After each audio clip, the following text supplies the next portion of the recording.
What's going on, guys? Dare here with Fantasy Football Advice, coming at you with another fantasy football video. Today, 3 players that you should be drafting in every league, or at least trying to. Obviously, we're not going to be able to get every player we're targeting, but where these players are currently going in drafts is a bit later than where we have them ranked. So you will have an opportunity to draft these players, so long as you don't get sniped by your league mates. But considering that the earliest player is being drafted at 134 overall, these players have the potential to be on every one of your teams. Before we do get into the video though, stat of the day. Yesterday's stat of the day was which tight end clocked in with the highest top speed in 2019. The correct answer was Darren Waller, coming in at 21.76 miles per hour. Very impressive considering he stands at 6'6". Congratulations, Alexander Bahina, you got this one right. As for today's stat of the day, which wide receiver was given the least cushion by defenders off the line of scrimmage?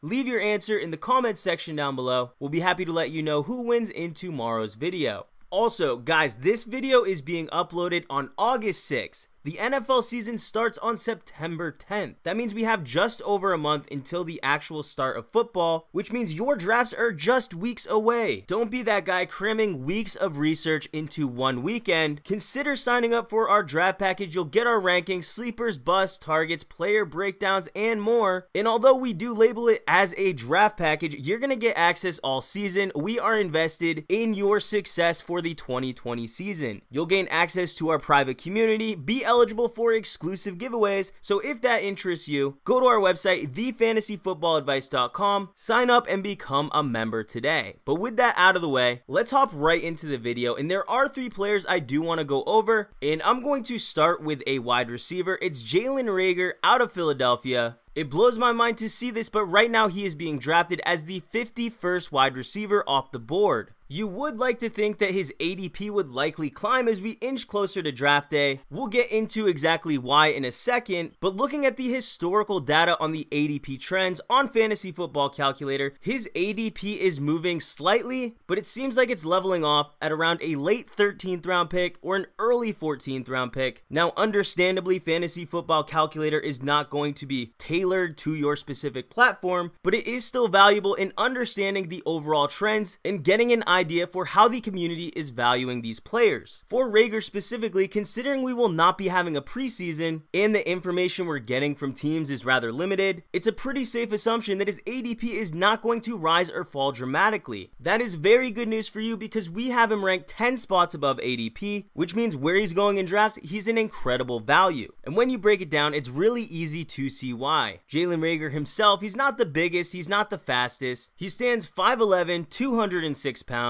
He runs a 4.47 40, which ranks in the 74th percentile and is an exceptional athlete in most measurable categories. He's also just 21 years old with a 95th percentile college breakout age. For those of you that don't know, college breakout age is actually a key indicator translating to NFL success. Despite the early breakout age, Jalen Reagor still has a pretty sizable college resume. He did lead all rookies in this draft class in the area of contested catches, a key factor in Philadelphia's willingness to draft him with the 21st overall pick. Philadelphia desperately needs capable pass catchers with solid hands. How many times have we seen the Eagles' hopes and dreams slip right through their fingers, both figuratively and literally? And it's no coincidence Carson Wentz favors players that boast solid true catch rates as well as contested catch rates. It's one of the reasons Alshon Jeffrey's targets were diminishing even while he was healthy and on the field. Alshon's last healthy-ish season in 2018, he posted a contested catch rate of just 8.3%. For reference, the 33rd ranked receiver in 2019 in contested catch rate was Chris Conley with 33%. That shows you exactly how bad Alshon Jeffrey was, and don't even get me started about Nelson Agholor. As for Dallas Goedert, Zach Ertz, these are 2 players that performed very well with contested catches, and for that they were rewarded with targets. We even saw Dallas Goedert begin to emerge towards the tail end of last season, and his reliability definitely played a factor. Jalen Reagor can be a reliable weapon for this offense. He's extremely dynamic, can play both inside and outside, performs very well in yards after the catch, he can beat press coverage, and has the speed to be a deep play threat as well. Jalen Reagor is arguably one of the best fits for his offense out of any of the rookie wide receivers, and boy did he find a good landing spot. Philadelphia over the past 4 years, while Carson Wentz has been the starter, has ranked 1st, 9th,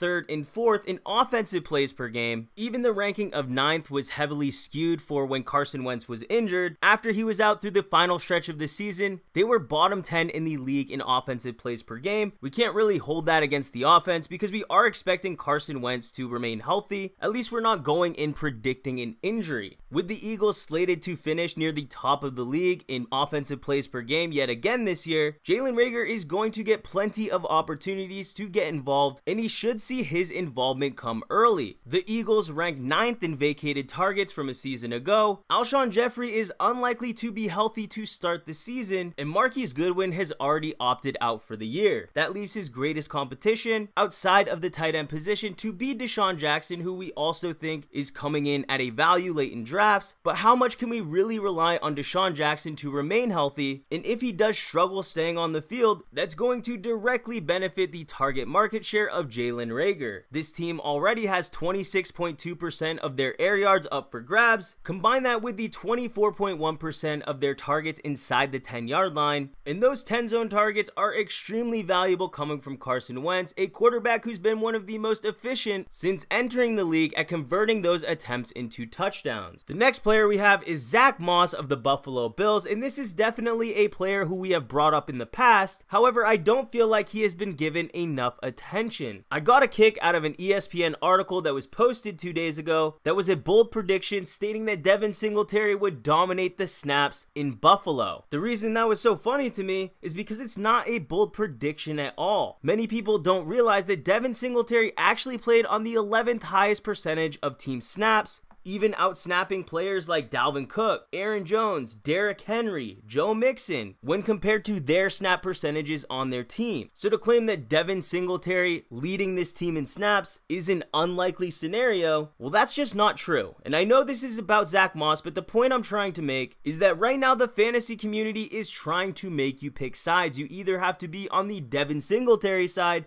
or the Zack Moss side, and I really don't think that's the right way of looking at it. I do believe Zack Moss is a great pick where he's currently going in drafts, but I also don't expect Devin Singletary to completely disappear in this offense. An injury to Singletary would obviously boost the value of Zack Moss, but Zack Moss is not a glorified handcuff. He's definitely a player that can have standalone value. The Buffalo Bills knew exactly what they were getting when they drafted Zack Moss. That player is a big-bodied, low center of gravity, short yardage bruiser with the upside of being a between-the-20s rusher. Now, presumably, Moss will be taking over the vacated role of Frank Gore. Frank Gore received 179 touches last season, so that's a pretty sizable role for Moss to fill. One thing to keep in mind though is that we can't just distribute Frank Gore's volume and just attach it to Zack Moss expecting him to get that, because this is the NFL. That's just not how things work. While he will soak up a large portion of that, he very well could eat into Devin Singletary's 2019 volume or potentially play a more minor role than what Frank Gore did in 2019. While I don't think that outcome is a likely scenario, these are all in the range of outcomes for Zack Moss. Comparing the two players, Devin Singletary and Zack Moss, there are a few misconceptions. People are quick to bring up that Zack Moss is not athletic, he doesn't have good workout metrics, he's only a short yardage back, he's not versatile between the 20s, he can't be effective in the passing game. Well, each one of those criticisms can be debunked. For starters, it is true, Zack Moss is a below average athlete. He runs a 4.65, has a 46th percentile speed score, but it's not as if Devin Singletary is going to be running laps around him. No, Zack Moss posted better numbers in every measurable category. While not a large accomplishment, these two are very similar athletically, and actually the edge goes to Zack Moss. When you factor in that Devin Singletary is also 2 inches shorter and 20 pounds lighter, Zack Moss is likely going to be the player that sticks out in the eyes of coaches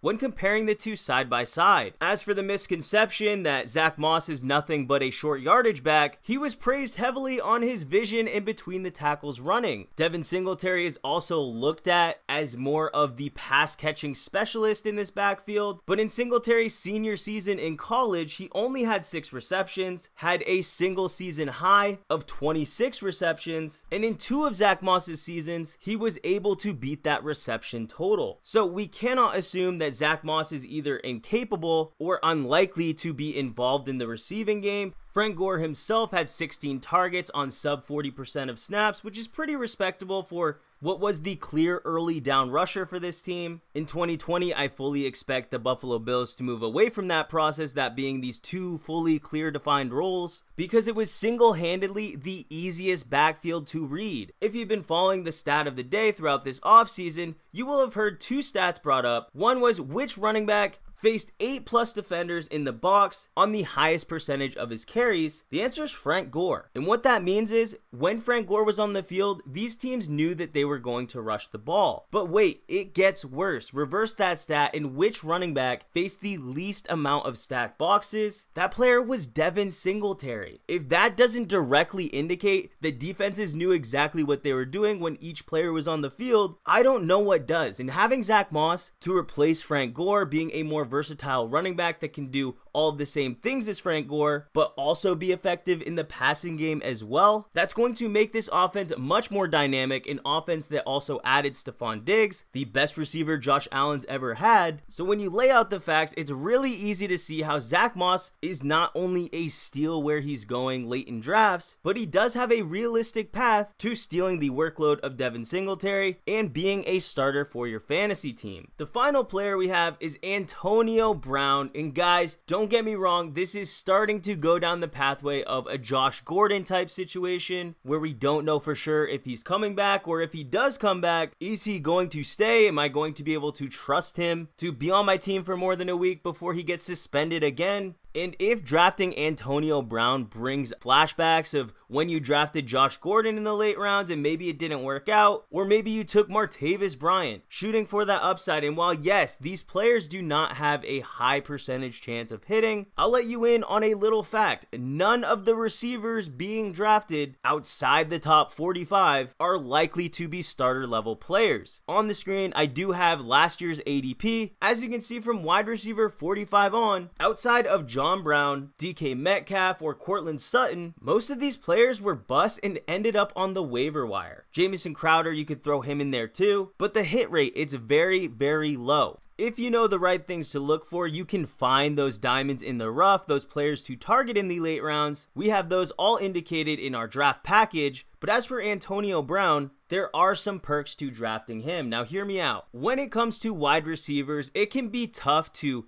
make that transition from deeming a player a bench player, waiting for that upside to hit, until you finally come to the conclusion this is an every week starter. For example, Devontae Parker last season, for the most part, put up points on people's benches. It took several weeks for players to be able to trust Devontae Parker's breakout, because we can never value a small sample size when it comes to fantasy football. As we know, anything can happen on Sunday. A player on the waiver wire that deserves to be there can put up 28 points in back-to-back weeks. One of the toughest things in fantasy football is making those tough starts and sits, seeing through those overperformers for what they really are, and although Antonio Brown will be suspended for 8 games, AB will not force you to second guess your start and sit decisions. Oftentimes in the early weeks, we can see some of those late round draft picks outperforming our starters, and overthinking your starting lineup can lead to some bad decisions. While Antonio Brown is going to take up one of your bench spots, one thing he won't do is potentially bait you into starting him with inflated production that might not continue. Each and every year, there are a handful of players that go through that trend, and falling into that trap can lead to some early losses. Antonio Brown is facing an 8-game suspension. By about 8 weeks through the season, we have a really strong understanding of our roster's strengths and weaknesses. By that time, we could have made trades to balance out our roster, and when Antonio Brown comes back, unlike other late round picks where we don't know what we're getting from the player, we know what type of talent Antonio Brown is. It's an elite wide receiver, one of the best wide receivers in the entire league. So depending on his landing spot, this could have an insane amount of upside. Antonio Brown himself, if he finishes the season, I have a strong feeling he will be on a lot of championship teams. But the fact of the matter is,